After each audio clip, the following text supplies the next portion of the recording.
ನಮ್ಮ ವಿಷ್ಣುವರ್ಧನ್ ರವರು ಮಾಂಸಾಹಾರವನ್ನ ಸೇವಿಸುತ್ತಿರುವಂತಹ ರೀತಿಯಲ್ಲಿರುವಂತಹ ಒಂದು ಫೋಟೋವನ್ನ ಇತ್ತೀಚೆಗೆ ಎಲ್ಲ ಕಡೆ ತುಂಬಾ ತುಂಬಾ ವೈರಲ್ ಮಾಡ್ತಾ ಇದ್ದಾರೆ.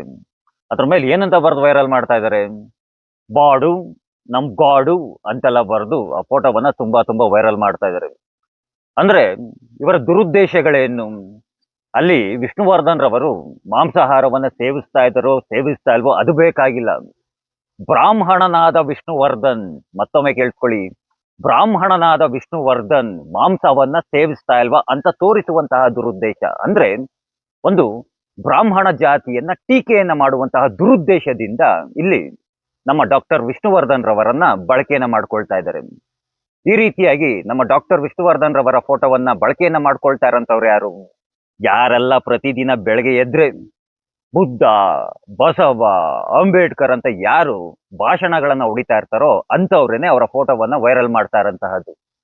ಸರಿ ಕಣ್ರಯ್ಯ, ಬ್ರಾಹ್ಮಣರು ಸರಿ ಇಲ್ಲ, ಬಿಟ್ಟಾಕ್ಬಿಡಿ. ಏನ್ ಹೇಳಿ, ಬ್ರಾಹ್ಮಣರು ಸರಿ ಇಲ್ಲ, ಬಿಟ್ಟಾಕ್ಬಿಡಿ ಅವ್ರನ್ನ. ನೀವು ಸರಿ ಇದ್ದೀರಲ್ವಾ?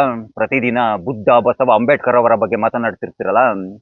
ನಾನು ತುಂಬಾ ಜನರನ್ನ ನೋಡಿದ್ದೀನಿ, ಬಸವಣ್ಣನವರ ಫೋಟೋ ಹಾಕೊಂಡಿರ್ತಾರೆ ಡಿಪಿಗೆ, ಬಾಯಿಗೆ ಬಂದಂಗೆ ಕೆಟ್ಟ ಕೆಟ್ಟ ಕೆಟ್ಟ ಕೆಟ್ಟ ಮಾತುಗಳಲ್ಲಿ ಮಾತನಾಡ್ತಿರ್ತಾರೆ. ಅಂದ್ರೆ ನೀವು ಸರಿ ಇದ್ದೀರಾ? ಸರಿ, ಬುದ್ಧನ ಅನುಯಾಯಿಗಳು, ನೀವುಗಳು ಅಹಿಂಸಾ ಮಾರ್ಗವನ್ನು ಅನುಸರಿಸ್ತಾ ಇದ್ದೀರಾ? ಅಹಿಂಸಾ ಮಾರ್ಗವನ್ನು ಎಲ್ಲ ಅನುಸರಿಸ್ತಾ ಇದ್ದೀರಾ? ಭಾನುವಾರ ಆಯ್ತು ಅಂದ್ರೆ ಬಾಡೂಟ ಅಂತ ಅಂದ್ಬಿಟ್ಟೆಲ್ಲ ಪೋಸ್ಟ್ ಗಳನ್ನ ಹಾಕೊಳ್ತೀರಾ. ಇನ್ನ ಅಂಬೇಡ್ಕರ್ ಅವರ ಅನುಯಾಯಿಗಳು, ನಿಮಗ್ ಗೊತ್ತಿಲ್ವಾ? ನೀವು ಮಾತ್ರ ಮಾತೆತ್ತಿದ್ರೆ ನಮ್ಮ ಹಕ್ಕು, ನಮ್ಮ ಆಹಾರದ ಹಕ್ಕು ಅಂತೆಲ್ಲ ಮಾತನಾಡ್ತೀರಾ. ನಿಮಗೆ ಯಾವ ರೀತಿಯಾದಂತಹ ಆಹಾರದ ಹಕ್ಕಿದೆಯೋ ಅದೇ ರೀತಿಯಾಗಿ ಅವ್ರಿಗೂ ಸಹ ಆಹಾರದ ಹಕ್ಕಿದೆ ತಾನೆ. ನೀವು ಮತ್ತೊಬ್ಬರ ಆಹಾರದ ಹಕ್ಕನ್ನ ನಿಮ್ಮ ಆಹಾರದ ಹಕ್ಕಿನ ಜೊತೆಗೆ ಸೇರಿಸ್ಕೊಂಡು ಹೇಗೆ ಟೀಕೆಯನ್ನ ಮಾಡೋದಕ್ಕೆ ಹೋಗ್ತೀರಾ? ಒಮ್ಮೆ ಇಂತಹ ವಿಚಾರಗಳನ್ನ ಅರ್ಥವನ್ನ ಮಾಡ್ಕೊಳ್ಳಿ. ನಿಮ್ಗೆ ಇಷ್ಟ ಇದೆ, ನಿಮ್ಗೆ ಇಷ್ಟ ಇದೆಯಾ, ತಿನ್ನಿ. ಯಾರು ಬೇಡ ಅಂತಂದಿದ್ದು? ನೀವು ತಿಂತೀರಾ ಅಂತ ಅಂದ್ಬಿಟ್ಬಿಟ್ಟು ಮತ್ತೊಬ್ಬರನ್ನ ತಿನ್ನಿ ಅಂತ ಬಲವಂತ ಮಾಡೋದಿದೆಯಲ್ಲ, ಅದು ಸರಿ ಅನ್ಸೋದಿಲ್ಲ.